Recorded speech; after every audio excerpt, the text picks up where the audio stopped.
dzīvē ir viss.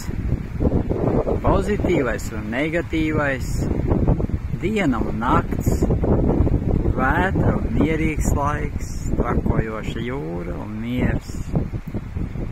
Ja būs tikai labi, visu laiku spīdēs saule, tad dzīvē vairs nav jēgas. Tu nezini, kas ir arī slikti, jo tu nezini, kas ir vētra.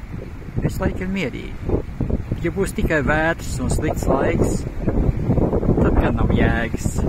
Tad negribās tā vajag dzīvot. Tātad pieņemam visu, kas ir.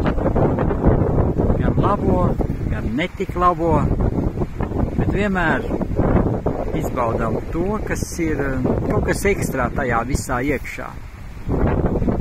Tāpat jau ir gravitācija un antigravitācija.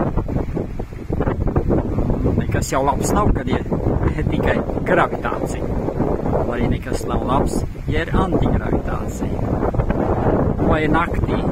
Ja būs visu laiku nakts, un nebūs saulīt, un nebūs dienas iespējamība, vai ir vērts dzīvot, tad visa dzīve līdz kliņķim. Ja būs tikai saule, karsta saule, un nebūs iespēja atpūsties tumšā naktī, tad veselība uzčupā.